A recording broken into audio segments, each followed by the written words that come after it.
Bismillahirrahmanirrahim. Assalamualaikum warahmatullahi wabarakatuh.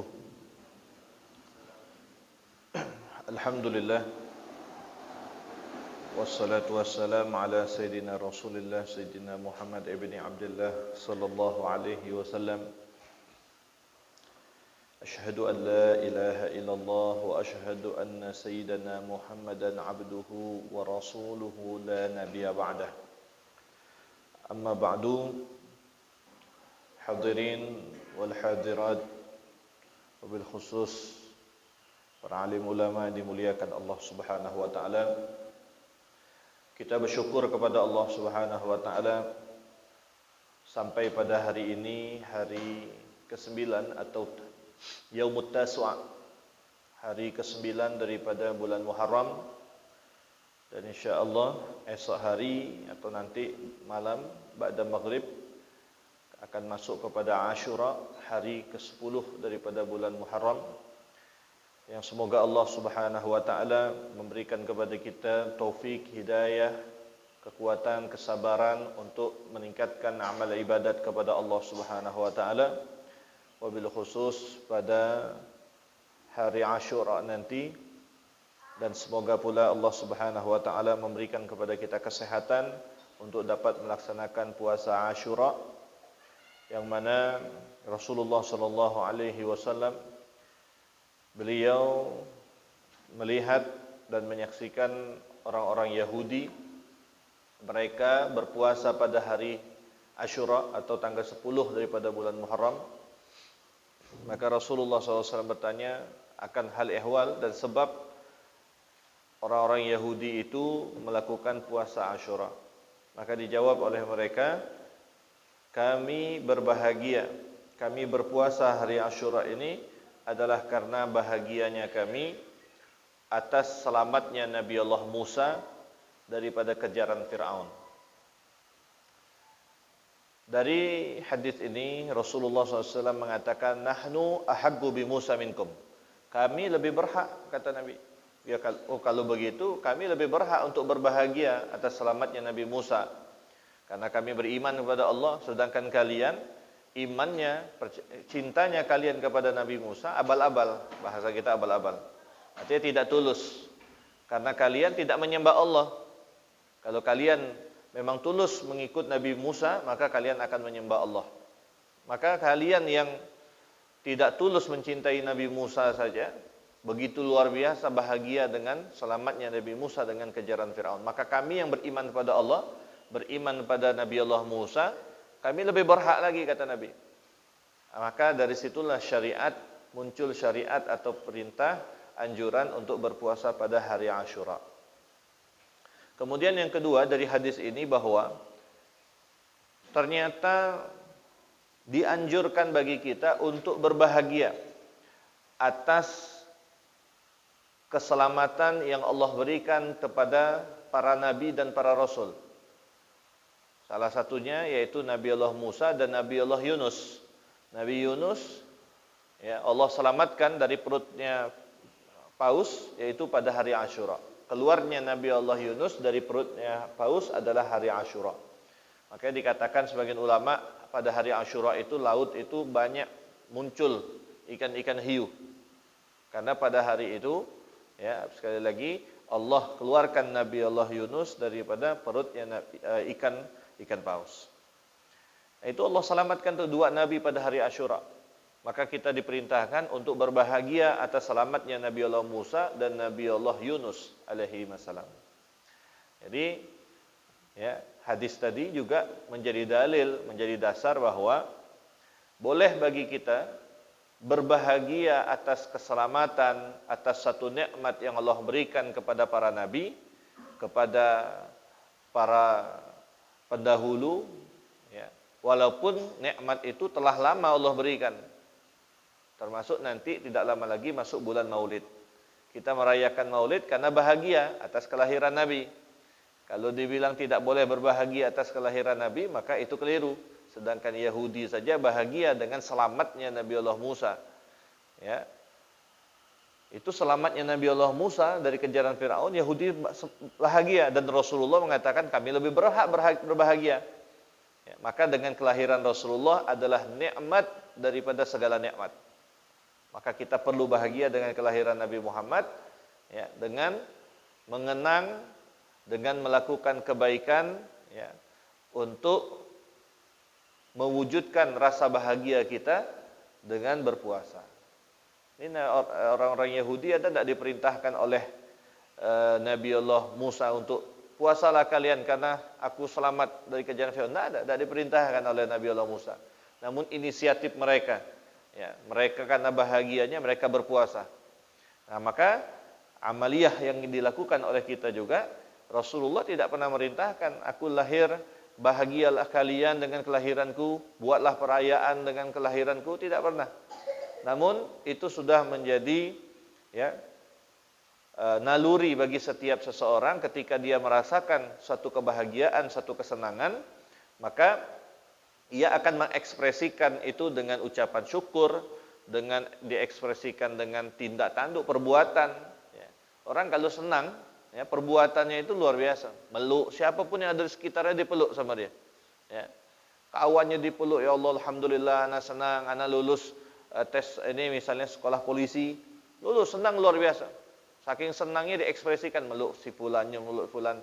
Nah, jangan itu peluk bini kawan. Ya.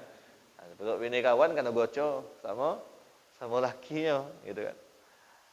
Nah, jadi itu sudah menjadi naluri daripada manusia, ketika dia berbahagia dia akan mengekspresikan kebahagiaan itu, dan itu tidak perlu dalil. Ya, meluapkan rasa bahagia itu tidak perlu dalil. Masa bahagia saja perlu dalil, gitu kan?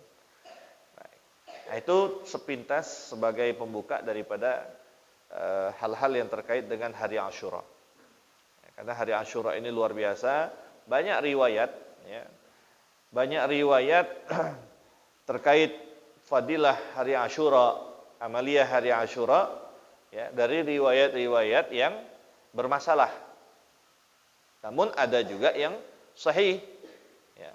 Terlepas daripada itu, riwayat ataupun amaliyah yang berasal daripada riwayat-riwayat yang bermasalah, yang keliru, entah itu lemah, dhaif dan sebagainya, bukan berarti tidak boleh kita amalkan. Namun, ya, ada lagi yang sebagian ulama mengatakan ada riwayat terkait amalan hari Asyura yang mungkar, yang tertolak, riwayatnya tertolak, ya, tidak bisa diamalkan. Riwayatnya tertolak, bukan dari Nabi.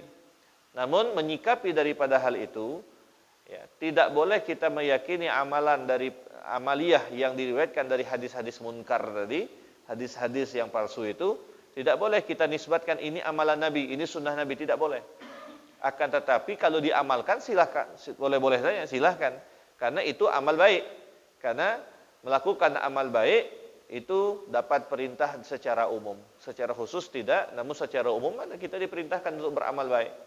Ya, nanti akan disebutkan amalan apa saja yang akan dianjurkan bagi kita untuk dilakukan. Di dalam kitab Kanzun Najahi was Surur dikatakan, "I'lam anna minal matlub fi Asyura ihya' lailatah." Yang dianjurkan pada hari Asyura yaitu menghidupkan malamnya. Nah, besok malam, itu kalau bisa jangan banyak tidur.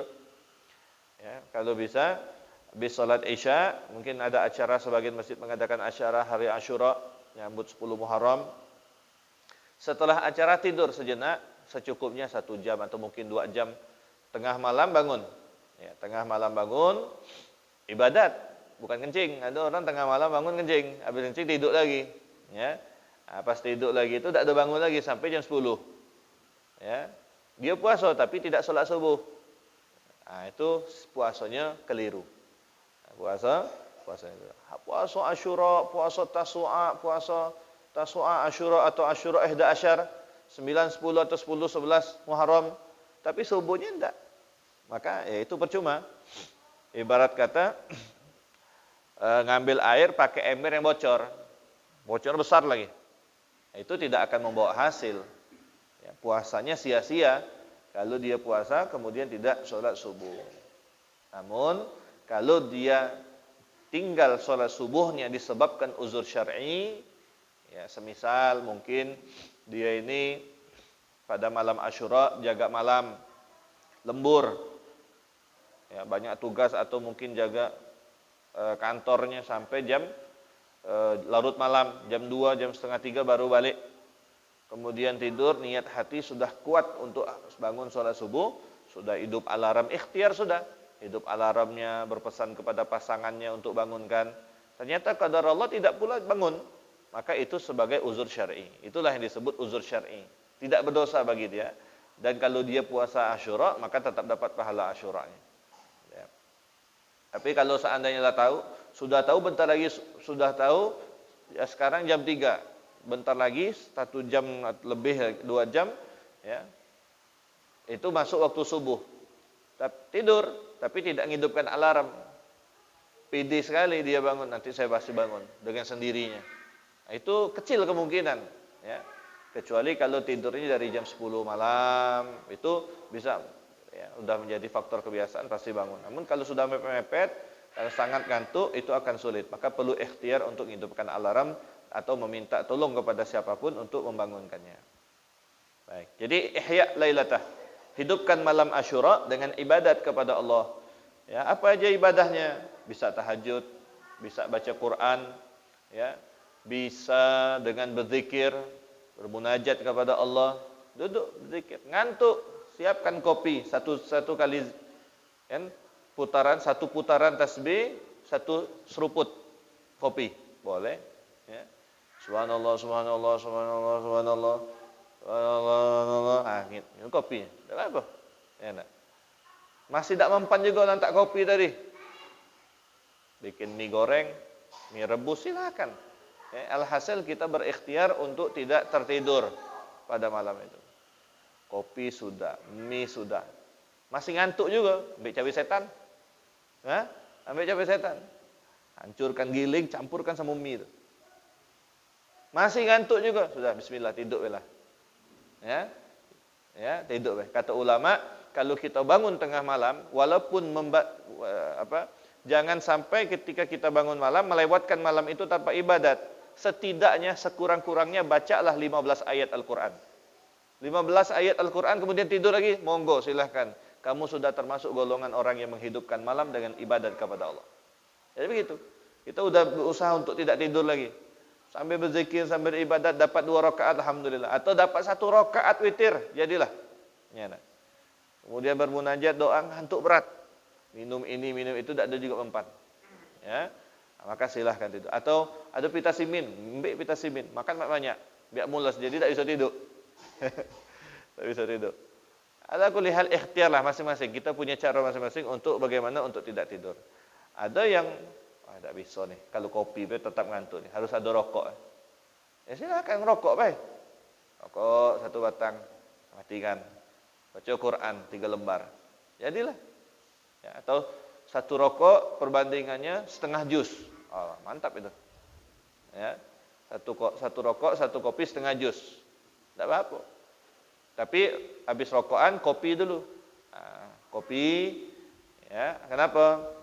Karena biar kopi itu menutupi bau rokok. Nabi SAW tidak mau baca Quran ketika aroma mulutnya tidak sedap. Bau bawang Nabi tidak mau baca Quran. Bersihkan dulu dengan siwak. Malam tidak mungkin gitu. Habis 1 batang nak sikat gigi, habis 1 batang sikat gigi, habis odol, marah bini kita. Ya, habis merokok, nak ngaji, minum kopi dulu, menutupi aroma tembakau tadi. Ya. Ada kulihal, sekali lagi itu terserah cara kita masing-masing, ya. Kemudian, apalagi yang anjuran pada hari Asyura, fahuwa min a'zam ma hatta alaihi syari'. Jadi menghidupkan malam Asyura itu dengan ibadat termasuk, ya, perintah yang paling agung di dalam syariat. Lima fiha minal imdad ar-rabbaniyah. Kenapa? Karena di malam Asyura itu Allah Subhanahu wa taala limpahkan karunia yang begitu besar untuk orang-orang yang menghidupkan malam Asyura. Wal fuyudat al-ihsaniyah, ya, dilipat gandakan daripada kebaikan. Wala siyama bi qiraatil Quran, terutama baca Quran malam Asyura. Au sima'ahu, atau tidak bisa baca Quran, mendengar jadilah. Baca tak bisa. Saya ini kalau baca, kalau baca terlilit bedak lidah nih. Susah. Baca bismillah. Baca dapat setengah halaman alhamdulillah. Selebihnya gimana? Selebihnya buka TV, channel Mekah, dengar ngaji sudah. Tak ada. Buka HP-nya, gunakan kuota nih. Jangan untuk WA nih, gunain kuota itu untuk YouTube. Buka YouTube, cari itu. Ngaji bacaan Al-Qur'an. Dengar enak sambil dengar, sambil ngopi, sambil dengar, sambil ngopi. Ya. Jadi anjurannya baca Quran atau sima'ahu, mendengarkan Al-Qur'an. Ya. Orang yang mendengarkan Al-Qur'an bagaikan dia membaca Al-Qur'an. Ya. Cuman ya jangan dengar terus, tak pernah baca, ngandalkan kuping weh. Ya. Sepanjang hidup tak pernah, catatan amalnya tak ada baca Quran. Catatan amalnya mendengarkan Quran weh. Kenapa? Salah faham. Ya. Salah faham. Baik, kemudian wa bima warada minal ada'iyah wal adhkar. Kemudian perbanyak juga berdoa pada malam Asyura itu, banyak-banyak doa. Banyak-banyak doa dan banyak-banyak berzikir kepada Allah Subhanahu wa taala. Wa minal matlufiha, kemudian apalagi yang dianjurkan, yang dituntut untuk kita lakukan pada hari Asyura dan malam Asyura, ma dzakarahul alama ad-Dairabi. Al-Imam ad-Dairabi beliau mengatakan di dalam kitab Mujarrabatih, dalam kitab Mujarrabat, inda khawasi ayat al-kursi. Ya, di dalam bab terkait fadilah keistimewaan ayat kursi. Wa sahibu kitabin Na'tul Bidayat, dalam kitab Na'tul Bidayat juga disebutkan, anna man qara'a lailata Asyura ba'da isbaghi wudu'i wa salatin rak'ataini, barang siapa yang membaca pada malam Asyura setelah dia berwudu sempurna, wa shalla rak'atain, dan dia salat 2 rakaat salat mutlak, ya, ayatul kursi, baca ayat kursi salasami'ah wa sittina marrah, 360 kali. Ayat kursi 360 kali. Ya. Yubasmil fi awwali kulli marrah. Setiap kali mau baca ayat kursi, baca bismillah. Kama marra fi awwali yaumin minhu. Wa huwa mustaqbilul lil qiblat, dan dia menghadap kepada kiblat. Jathin ala rukbatih. Summa, dia duduk, ya, posisinya duduk tahiyat itu. Summa ba'dal faragh, kemudian setelah selesai melakukan hal itu, minal adat, daripada jumlah 360 kali itu, bacalah firman Allah, qul bi fadlillahi wa bi rahmatihi fabidzalika falyafrahu huwa khairum mimma yajma'un. Baca sebanyak samani wa arba'ina marrah, 48 kali. Dan hal ini itu kan namanya amaliyah ulama. Itu kan amaliyah ulama. Tidak perlu kita tanya ada hadisnya enggak, ada ayat Qur'annya enggak, enggak perlu. Karena yang namanya amalan, amal soleh itu tidak mesti harus ada secara tekstual atau harus ada petunjuknya. Ya. Selagi yang dibaca adalah ayat Allah, Al-Quran, ayat kursi itu adalah firman Allah, ayat-ayat Al-Quran. Kemudian kul bi fadlillah wa bi rahmati, dan seterusnya itu juga ayat Al-Quran. Maka silahkan saja. Baca sekian kali, tapi kenapa baca 360? Ya sudah, kalau ente tidak kuat 360, baca 36. Tak kuat 36, 3 kali sudah, tak masalah. Tak bisa juga 3 kali, 1 kali lumayan daripada tidak. Ya. Qul bi fadlillahi wa bi rahmatihi fabidzalika falyafrahu. Kenapa harus dibaca 48 kali? Ya sudah, kalau ente tidak suka 48 kali, sudah baca semampunya. Selesai. Ini bagi orang yang mau mengamalkan, ya monggo silahkan. Tidak pun juga tidak mengapa. Baik. Tadi kan sudah disampaikan di awal bahwa selagi amal itu baik, maka lakukanlah. Dan yang penting di dalam hati jangan menisbatkan ini adalah amalan Nabi. Oh, ini adalah sunnah Nabi, ini amalan Nabi. Padahal dalil menerangkan hal itu secara tekstual pun tidak ada. Tidak ada dalil yang menyebutkan Nabi Muhammad mengamalkan ini, tidak ada. Jadi silahkan saja mengamalkan itu dengan dalil umum untuk beribadat kepada Allah. Iqra'ul Quran, kata Allah, bacalah Al-Quran. Ini baca Al-Quran. Kemudian baca doa. Ya. Dikatakan dalam kitab Allahumma salli ala Muhammad, Fathul Bari, Syarah Sahihul Bukhari. Ya. Ada doa di situ disebutkan. Yaitu doanya, Allahumma inna hazihi lailatun jadidatun wa syahrun jadidun wa sanatun jadidatun fa'atini Allahumma khairaha wa khaira ma fiha wasrif anni syarraha wa syarra ma fiha wa syarra fitnatiha wa muhdatsatiha wa syarran nafsi wal hawa wasyaitanir rajim. Itu dibaca pada malam Asyura sebanyak 12 kali. Maknanya, ya Allah, sungguh ini adalah malam yang baru, bulan yang baru, tahun yang baru, maka karuniakan kepadaku karunia Engkau ya Allah. Allahumma khairaha, ya Allah berikanlah kepadaku kebaikan pada tahun ini, pada bulan ini, wa khaira ma fiha, dan segala kebaikan yang ada di dalamnya, wasrif anni syarraha, dan jauhkan daripadaku keburukan, ya, kecelakaan yang ada pada bulan ini, yang terdapat pada bulan ini. Ya Allah, jauhkan aku daripada jahatnya fitnah yang terdapat di dalam tahun ini. Ya. Wa syarrun nafsi wal hawa wasyaitan, jauhkan aku daripada buruknya perangai diriku, daripada hawa nafsu, gangguan daripada syaitanur rajim. Itu dibaca sebanyak 12 kali. Wa yakhtim bima syaa minad du'a, kemudian dilanjutkan dengan doa apa saja, ya, bi muktasib minal Qur'an, dengan doa-doa, ya, yang kita punya hajat, harap kita.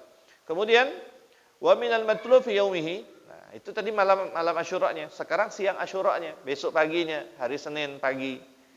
Mulai daripada Senin pagi, itu ba'da subuh, setelah masuk waktu subuh. Wa minal matlub fi yaumihi ay yaf'al ma sahha mimma sayati minal khisal. Wa qad addaha ba'dhum asyra khisal. Yaitu ada beberapa hal, sebagian ulama membaginya menjadi 10 perkara. Wa addaha ba'dhum isna asyar, sebagian lagi merincikan menjadi 12 perkara. Yang pertama adalah salat. Ya, perbanyak salat sunnah pada hari Asyura. Kalau dosa bukan salat wajib, kalau salat wajib tidak perlu nunggu hari Asyura. Tiap hari kita harus salat zuhur, salat subuh, zuhur, asar, itu wajib sudah.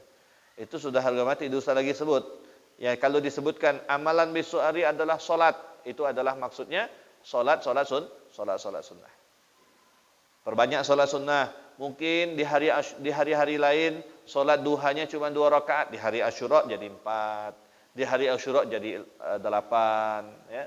Atau menurut riwayat lain menjadi 12, paling banyaknya duha. Ala kulli hal meningkat, ada yang meningkat dalam solat sunnah kita.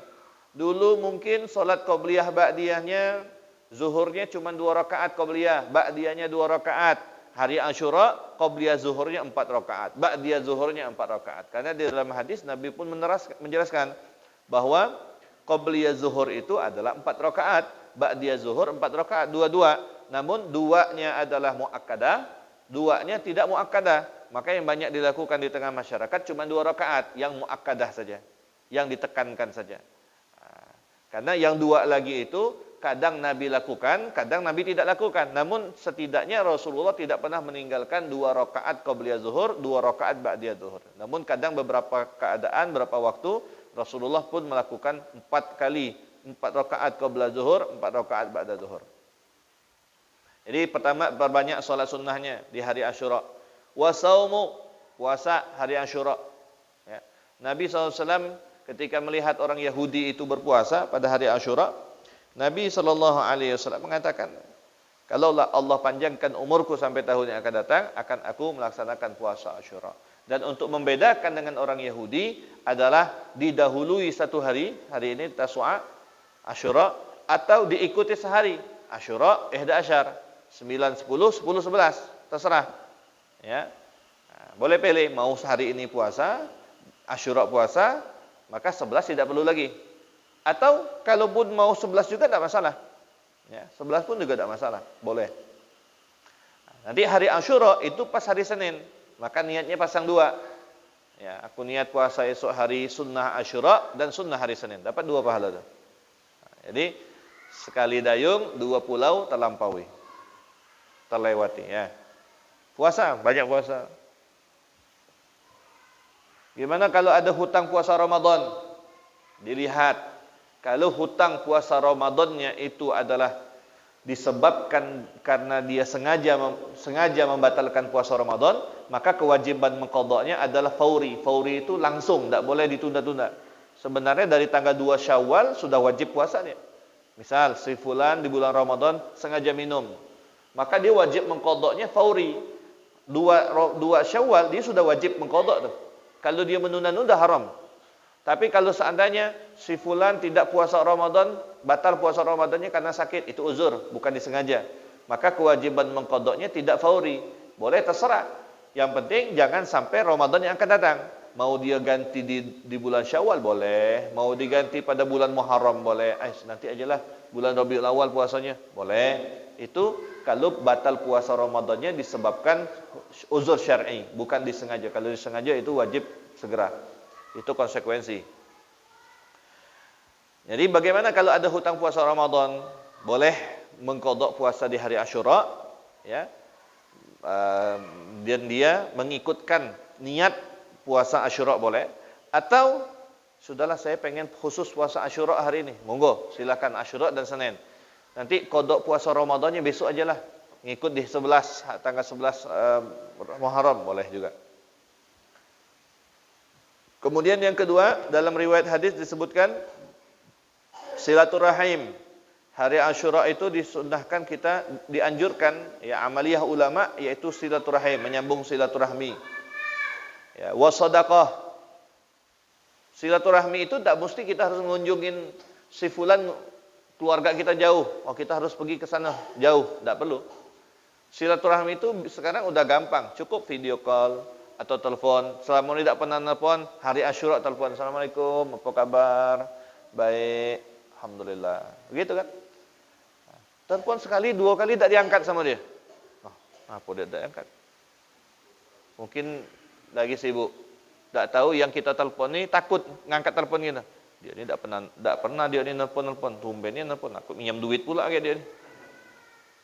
Kan horor ya, tak pernah nelpon, tiba-tiba nelpon. Antara dua. Kalau dah tak tahulah, kemungkinan besarnya minjam duit ni, tak pernah nelpon ni. Ya. Tapi tak boleh juga suuzon macam itu, tak boleh. Itu buruk sangka namanya. Jadi siapapun nelpon kita, angkat weh, angkat. Kalau kita tak angkat, kita telepon balik. Jangan kita diam-diam. Kecuali kita habis pulsa, habis macam-macam lah alasannya. Alhasil silaturahmi. Kalau bisa kita berkunjung, berkunjung. Kalau tidak bisa berkunjung, cukup telepon. Mungkin kalau nak dikunjungi, banyak ni nak dikunjungin kenalan kita. Tak perlu telepon baik. Atau melalui WA, kan sudah ada grup WA. Assalamualaikum, mohon maaf semuanya. Itu juga sebagai wasilah untuk menyambung silaturahmi. Ya. Kemudian wasadaqah. Nah, ini sedekah hari Asyura. Hari Asyura ini sedekah. Berbanyak sedekah. Sisihkan duit nih, bersedekah kepada orang fakir. Jadi dalam bersedekah ini, Bapak Ibu dimuliakan Allah, kita juga harus cerdas ya. Kita harus cerdas. Pada dasarnya sedekah itu tidak boleh pilih-pilih. Kepada orang kaya pun kita boleh sedekah. Namun alangkah baiknya kita cerdas di dalam bersedekah. Artinya kita beramal itu manfaatnya besar. Contoh, ada orang minta-minta di pinggir jalan, badannya sehat, besar, minta-minta. Bisa bekerja dia. Kalau kita kasih, dapat pahala, tetap dapat pahala. Namun akan menjadikan dia semakin malas. Ternyata enak ya, minta-minta dapat duit, lumayan. Sedangkan ada orang di lampu merah jualan koran. Maka kalau semuanya boleh kita bersedekah, alangkah lebih baik kita bersedekah kepada yang jual koran. Kalau kita punya duit, yang minta-minta kita kasih, yang jual koran kita panggil. Jangan yang minta, kita cuman punya duit, misal 3.000. Ada dua pilihan nih. Ada yang minta-minta, ada jual koran. Mana yang harus kita kasih? Mau apa 3.000 bagi 2? 1.500. 1.500 dapat permen berapa ikut cuman. Ya. Sudah, pilihannya adalah kepada orang yang jual koran. Kenapa? Dia mau berikhtiar, dia mau berusaha, dia dicintai oleh Allah. Nabi SAW ketemu sahabat yang beliau itu tangannya keras, kapalan, karena suka bertanam, cocok tanam, ya, berkebun. Dicium sama Nabi, tangan sahabat itu dicium sama Nabi. Ini tangan ahli surga. Kenapa? Ditanya, kenapa ya Rasulullah? Ini tangan digunakan untuk berikhtiar, mencari nafkah untuk anak istrinya. Ini tangan jadi seperti ini karena dia bekerja. Maka ternyata orang yang berikhtiar, orang yang bekerja itu mulia di mata Allah, mulia di mata Nabi Muhammad. Maka ini ada minta-minta sama ada yang jual koran. Yang jual koran lebih mulia. Panggil tuh, yang minta-minta datang, mohon maaf lain kali. Kita cuma punya 3.000. Kalau kita punya duit 7.000, 2.000 kasih minta-minta. Ada lagi yang jual koran. Kita tidak butuh koran. Kita punya handphone, ya. Kita informasi semua dari handphone. Secara logika saya sudah tidak butuh lagi koran. Informasi sudah gampang, tidak perlu saya koran. Memang kita tidak perlu, tapi kita perlu memberi kepada dia. Kita perlu bantu dia. Bang, sini bang, koran. Berapa? 2.000. Kasih 5.000, kasih 3.000, lebihnya ambillah. Lebihnya itu sedekah. Bahagia dia. Jangan kita bilang, ini Pak, ini koran. Tidak, saya ngasih Pak. Jangan. Kalau dia jual koran, ambil korannya walau satu, lebihkan duitnya sebagai sedekah. Ya. Nah itu, kenapa? Karena kalau kita memberi kepada mereka yang berikhtiar tadi, mereka akan terpacu semangatnya. Masya Allah, Alhamdulillah hari ini pagi udah dapat 5.000. Senang dia, akhirnya semangat jualan. Yang minta-minta tadi nengok, oh jualan kayaknya lebih laku kayaknya. Saya udah menurun nih. Tidak pernah, jarang sudah orang ngasih. Maka dia akan berusaha nantinya untuk mencari jalur nafkah yang lain selain daripada minta-minta. Nah, itu juga cara kita untuk menyelamatkan orang daripada kehinaan. Minta-minta itu hina. Ya, sehingga dikatakan dalam hadis yadul ulya khairun min yadis sufla. Tangan di atas lebih baik daripada tangan di bawah. Minta itu tidak baik. Ya. Nah, jadi harus cerdas. Kemudian berikutnya adalah al-ightisal, mandi Asyura, mandi hari Asyura. Ini amaliyah daripada ulama, ya, amaliyah. Boleh dilakukan, boleh pun tidak. Mandi Asyura. Kenapa demikian? Karena hari Asyura ini adalah boleh dikatakan sebagai hari yang besar, hari yang agung. Seperti mana hari raya Idul Fitri adalah hari agung, hari besar. Mandi, ya Allah aku niat mandi pada hari Asyura karena engkau lillahi ta'ala, mengharapkan ridha engkau. Kemudian iktihal. Iktihal pakai celak. Kalau kita punya celak, malam Asyura pakai celak nih. Belum tidur pakai celak. Bangun tidur pakai celak. Hari Asyura. 3 kanan, 3 kiri. Witron. Sunnahnya ngusapannya ganjil. Jangan tebalnya macam Deddy Corbuzier. Ya. Terkejut bini kita bangun tidur. Astagfirullahaladzim. Siapa ini? Laki aku rupanya. Ya, laki aku baru hijrah tadi malam. Tak pernah pakai celak, dia pakai celak. Celak itu di sini nah. Ya, gunakanlah HP nengok tata cara pakai celak. Jadi jangan di sini, ada orang di sini, di luar. Bukan. Celak itu juga afdalnya yang terbuat dari bahan ismit. Ya. Yang terbaik. Alhasil tak perlu juga kalau tak ada yang ada baik. Kalau tak ada cari. Ya, di toko-toko banyak. Jadi iktihal, memakai celak, dan celak itu juga memiliki sunnah Nabi. Celak itu sunnah Nabi. Ya. Nabi selalu bercelak. Nabi selalu bercelak. Hikmah ataupun fadilah daripada bercelak menerangkan pandangan. Kemudian menguatkan ingatan. Itu celak tuh. Ya, menajamkan pandangan, apalagi celak yang warna merah itu sudah ada di zaman Nabi. Celak merah itu tajam pandangan kita. Ya. Kemudian waziaratul alim, berziarah mengunjungi orang-orang alim, para guru, para ulama, kita datangin untuk berkunjung. Berkunjung, ya bawalah buah 1/2 kilo, pisang 1/2 sisir, jadilah. Jangan datang minta doa, tak apa-apa sebenarnya. Ulama tak ada minta itu, cuman etika. Rasulullah itu setiap berkunjung ke rumah sahabat selalu ada yang dibawa sama Nabi. Selalu ada yang dibawa. Kalau tak, paling tidak Nabi bawa kurma sudah. Ya, ada yang dibawa. Itu adab di dalam berkunjung. Walaupun tidak harus, balik lagi kemampuan. Kalau kita dapat duit, ya sudah mau diapain. Saya tidak ada duit, jadi tak usahlah berkunjung ke rumah ulama. Tidak. Ulama tak mengharapkan apapun daripada kita. Ya. Cuman itu bagian daripada cara kita membahagiakan para ulama tadi. Baik, kemudian ziarah ulama, ya, ziarah orang alim, minta doa mereka. Wa iyadatu marid, mengunjungi orang sakit. Cari-cari info siapa sakit daripada kawan anak. Sehat kalau alhamdulillah. Jangan astagfirullah, dati yang sakit hari Asyura nih kawan aku. Jangan, ya. Orang kawan sehat itu kita syukur, alhamdulillah. Alhamdulillah ada yang sakit, sudah. Ya. Jadi kunjungi siapa pengen dapat fadilah nih. Berbuat baik di hari Asyura, mengunjungi orang sakit, datang ke rumah sakit. Nengok ada orang sakit, masuk, assalamualaikum, waalaikumsalam. Nih Pak, nih ada kue, ada roti. Apa macam mana keadaannya? Sehat, alhamdulillah. Udah baik, alhamdulillah. Nah, pas kita nak balik, orang tu tanya, bapak ni siapa Pak? Bapak ni siapa? Tak pernah kami, mohon maaf, apa kita ni pernah bertetangga? Tak, kita tak ada saling kenal. Cuma saya nak dapatkan fadilah Asyura, biasa nak jenguk orang orang sakit. Ya monggo, silakan. Gitu ya, menjenguk orang sakit kalau ada. Kemudian wa mashu ra'sul yatim. Nabi juga ini kalau yang ini sunnah Nabi jelas, hadisnya sahih ya, bahwa dianjurkan pada hari Asyura itu mashu ra'sul yatim, mengusap kepala anak yatim. Mengusapnya tidak ada anjuran untuk menyantuni, mengusap. Ya, nah, menyantuni itu bagian nanti kepada apa? Kepada masuk bab sedekah tadi. Ya, kita tak mungkin manggil anak yatim nak sini nak numpang ngusap nak nyari pahala enak ni kan. Ya, tak ada timbal balik. Nah, kita kasih anak yatim. Nah, dan itu sudah menjadi tradisi kita menyantuni, istilah santunan anak yatim di hari Asyura bagus. Kita punya duit lebih. Misal kita punya duit 100.000, saya tak punya lebih, cuma 100.000. Saya pengen nyantuni anak yatim. Kayak mana membaginya? Anak yatim ada 20. Kalau 100.000, berapa dapatnya? 5.000 ya. 5.000. Wah, 5.000 ni dikit nian. Sudah. Jadi kayak mana? Bagusnya dipecah ini lah. Pecah 4 beh. 25.000, 25.000. Ya sudah. Dari sekian banyak anak yatim, pilihlah yang paling susah. Pilih 4 orang yang paling susah. Sianu. Baginya diam-diam, jangan tahu yang lain. Karena kemampuan kita ya 25.000 per orang. Ya.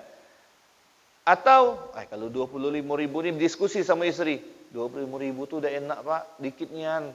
Sudahlah 50-50, berarti 2 orang. Itu ada apa-apa.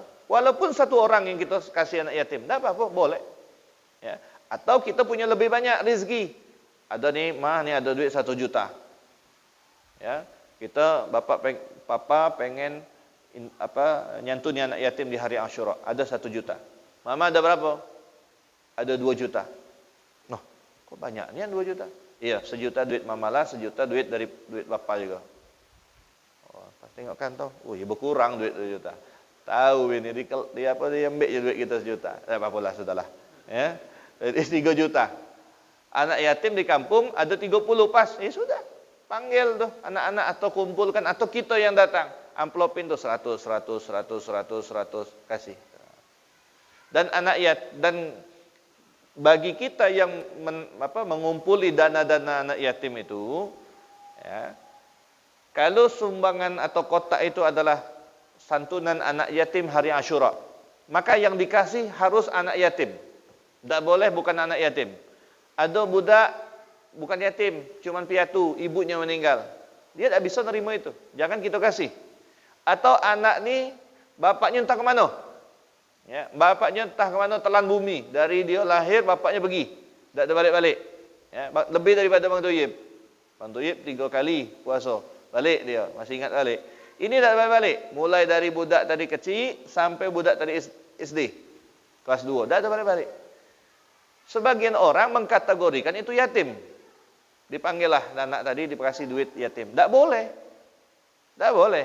Karena dia bukan yatim, bapaknya ada. Dan kepastian bapaknya sudah mati atau belum, tak ada. Yang jelas bapaknya tak ada kabar mati dan entah di mana. Yakinnya masih hidup. Dia belum yatim, belum kategori yatim. Tapi dia ni susah. Tak boleh pakai duit yatim. Jadi gimana? Nah, di kotak itu jangan ditulis santunan anak yatim, tapi bikin juga santunan anak yatim dan anak tidak mampu. Begitu.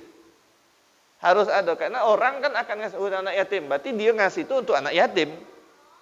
Nah, kalau kita ada nanti anak-anak yang bukan yatim karena dia tidak mampu, dia miskin, kita bakal panggil, ya sudah, santunannya anak yatim dan anak yang tidak mampu atau duafa. Selesai. Boleh itu, kasih. Nah, jadi anak di hari Asyura itu sunnahnya mengusap anak yatim. Usap kepalanya. Kasih nak ini, usap kepalanya, bismillah. Usap kepalanya. 2 tangan, biar dapat galau rambut. Dalam hadis Rasulullah SAW katakan, setiap rambut yang tersentuh oleh tangan itu akan mendatangkan ampunan Allah Subhanahu Wa Taala. Tapi kalau anak itu perempuan, jangan disuruh buka jilbab. Memang bukan aurat bagi dia, namun tarbiyah, pendidikan untuk dia. Jangan buka anak jilbabnya. Ibu, bapak mau ngusap kepala di depan orang banyak, jangan. Kalau di rumahnya tertutup, tak apa-apa. Walaupun dia anak kecil, SD, yatim, jangan disuruh buka, usap deh. apa? Bagian daripada atas jilbabnya sama. Nah, itu anak yatim tadi. Kemudian juga gimana kalau datik rambut Ustaz? Kata Nabi kan kalau ada rambut, usap rambut. Ini datik rambut. Berarti dah usah lah. Yang botak-botak ni usah dibagilah tak? Jangan ya. Jangan kecil hati dia. Tetap dapat. Anak yang gundul, yang botak, dia tetap dapat. Tapi pori-porinya pun datik lagi.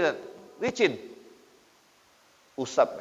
Allah Subhanahu Wa Taala Maha tahu ketika dia punya rambut berapa banyak Allah Maha tahu. Sudah usap karena dia anak yatim Ustaz. Dan yatim itu syaratnya belum baligh. Yang sudah baligh tak ada yatim lagi tu. Budak SMA, bapaknya dah lama meninggal. Masih juga dapat, masih juga minta jatah anak yatim. Itu bukan yatim piatu, tapi yatim piaka. Yatim piaka. Bukan yatim lagi, budak SMA lah naik kuliah. Masih juga minta daftar nama jadi penerima santunan anak yatim. Tak bisa, itu yatim piaka namanya. Yatim itu, yang disantun itu, yang belum baligh. Siapa yang belum baligh, santunin. Sudah. Ya. Walaupun anak orang kaya. Dia ni bapaknya dulu almarhum, bapaknya kaya. Tak apa-apa, dia yatim. Yang kaya kan bapaknya, bukan dia. Tapi dia kan dapat waris. 1 M dia ni dapat waris. Budak ni. Ya tak apa-apa. Dia kan masih yang penting dia yatim. Mau dia kaya apa tak, dia yatim. Ya. Boleh. Ra'sul yatim. Wa tausi'atul 'alal iyalah ini. Menyenangkan, membahagiakan keluarga. Anak, istri itu bahagiakan hari Asyura. Malam Asyura, hari Asyura senangin. Gimana? Nah, inilah sebagian orang tu ada jamaah pernah nanya, Ustaz, katanya hari Asyura kita disuruh makan enak. Itu masuk kepada bab menyenangkan hati anak istri. Mungkin biasanya kalau pagi makan sarapannya nasi uduk, nasi gemuk, atau siangnya cuma nasi masakan rumah. Di hari Asyura kita ada duit lebih, kita ajak dia makan di luar, atau kita beli makanan enak di luar, kita makan sama dengan anak, dengan istri. Senang dia. Siapa orang, kata Nabi SAW, yang menyenangkan hati anak istrinya di hari Asyura, Allah Subhanahu Wa Taala akan cukupkan rizkinya, Allah akan jadikan ia kaya sepanjang tahun. Atau mungkin biasanya ngasih istri duit belanja seharian itu 50, hari Asyura kasih 100. Atau lebih daripada biasanya. Anak biasanya kita kasih jajan sehari 10.000 sekolahnya, kita kasih 25.000. Tergantung kemampuan kita. Alhasil lebih baik, lebih meningkat daripada hari biasa. Sekiranya kalau kita kasih dia senang. Biasa 10.000, dikasih 11.000, tak ada senang budak. Naik 1.000 kan lah, ya. Naikkan 10.000, 20.000, senang. Oh, Masya Allah Pak, makasih banyak. Ngapa Bapak ngasih kami adik ni banyak nian duit? Tidak apa-apa nak. Ambillah untuk kau. Ya. Nah, besok juga Pak. Itu kalau besok insya-Allah. Karena besok bukan Asyura lagi, insya-Allah. Alhasil di hari Asyura senangin istri, senangin anak. Allah bukakan pintu rezeki sepanjang tahun. Ya, kalau punya lebih duit misalnya, lebih duitnya banyak, ya. Saking lebihnya bingung dia nak dia apa, sedekah sudah, nyantuni yatim sudah, tapi duit masih melimpah. Kayak mana? Sudah, hari Asyura, dek kita pergi ke pasar. Kau belilah baju, nak kau beli baju mana? Terserah. Nak kau belilah baju. Kayak gitu boleh juga. Alhasil cara masing-masing. Jangan kita nengok orang, si anu tu bang, hari Asyura bininya dibeli baju baru. Yo, dia banyak duit. Abang ni mampunya cuma inilah. Mampunya cuma beli gado-gado. Kita kan, kau kan tak pernah makan gado-gado. Kita beli gado-gado. Senang tak? Senang bang. Alhamdulillah. Ya. Senangin hati anak istri. Gitu ya. Wa taqlimul adhafir. Wa taqlimul azfar. Gunting kuku. Ya. Gunting kuku. Belum. Isyraq belum. 6:17. Jadi gunting kuku bersih-bersih. Ya, gunting kuku, rapikan kumis, rapikan janggut, ya. Gunting ni bulu hidung, enak.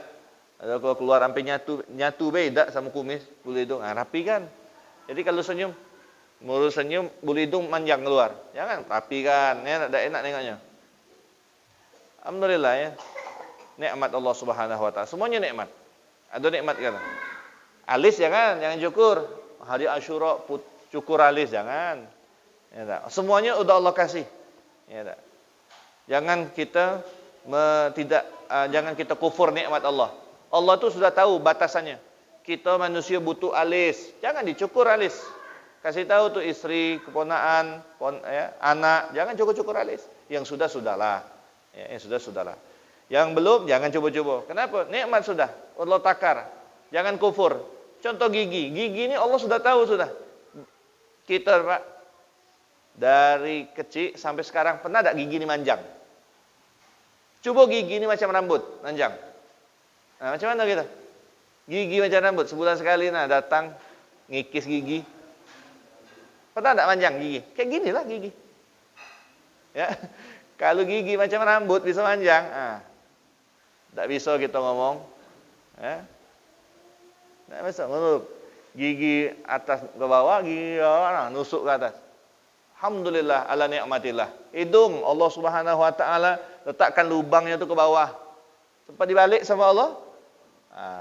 Banyak pula orang jual payung hidung kan?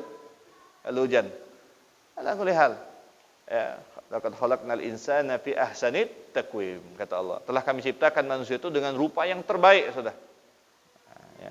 Jadi itu amalan di hari Ashura. Wa qira'atu suratul Ikhlas, baca surah Al-Ikhlas, qul huwallahu ahad sebanyak 1000 marrah, 1000 kali. Ya, balik lagi itu kemampuan kita. Kok bisa ya? Ya tak bisa sekali duduk sambil kerja. Pagi 100, siang 100, sedapatnya baik. Walam yasih fiha illa hadis siyam wat tausi'. Nah, jadi hadis yang sahih itu cuma dua.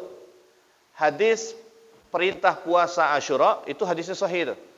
Ya, bahwa Nabi bertanya kepada orang Yahudi kenapa puasa Asyura, itu hadisnya sahih. Wa tausi'ah, hadis terkait membahagiakan anak istri, itu hadisnya sahih. Selebihnya itu masih di khilaf daripada ulama. Ya, tidak ada yang mengatakan sahih, ada yang dhaif, ada yang mungkar, ada yang maudhu dan sebagainya. Namun dua ini sudah sahih dah. Itu sudah menjadi rujukan daripada beramal. Jadi hadis-hadis yang terkait nyuruh solat ini pakai celak, itu gimana? Jangan dinisbatkan itu kepada Nabi, namun lakukan saja sebagai amal baik. Lakukan saja sebagai amal baik. Jangan katakan ini sunnah Nabi, ini Nabi melakukan, padahal hadisnya tidak sahih, gitu kan. Jadi lakukan saja sebagai fadhail amal. Kemudian, singkat saja, di antara amaliyah juga pada hari Asyura ayyashghilahu bitadarru' wal ibtihal. Sibukkan diri kita dengan tadarru', dengan merendahkan diri di hadapan Allah, dengan beribadat sungguh-sungguh, wal ibtihal, ya, menyebut nama Allah, seru nama Allah Subhanahu wa taala, sima bil hasbal wa tasbih, yaitu dengan bertasbih, dengan berzikir dan sebagainya. Baik, kemudian wassallallahu bismillah subhanallah mil al-mizan. Kemudian di antara doanya banyak riwayatnya. Di antara doanya adalah bismillahirrahmanirrahim wa sallallahu ala sayyidina Muhammadin wa alihi wasallam. Subhanallah mil al-mizan wa muntahal ilmi wa mablaghar ridha wa zinatal arsh la malja'a wa la manja minallahi illa la ilaha illa anta. Subhanallah adada syaf'i wal watar wa adada kalimatihi tamma kulliha wa as'aluka salama kulliha bi rahmatika ya arhamar rahimin wala haula wala quwwata illa billahil aliyil azim. Dah hafal, baca doa kita baiklah. Adalah hajat kita baik. Bahasa Indonesia, ya. Tak bisa bahasa Indonesia, bahasa Jambi, tak bisa bahasa Jambi, bahasa dusun. Tak bisa juga bahasa dusun, apa bisa bahasanya? Ya. Bahasa isyarat. Jangan dalam hati bisa ada orang tu dalam hati semuanya. Tak usahlah kita nak berdoa, ngomong, tak perlu. Dalam hati Allah kan Maha tahu. Memang Allah Maha tahu. Cuman Allah pengen kita ni merendahkan diri di hadapan Allah. Orang minta itu sebenarnya merendahkan dirinya. Maka ketika kita minta di hadapan Allah, kita merendahkan diri kita di hadapan Allah.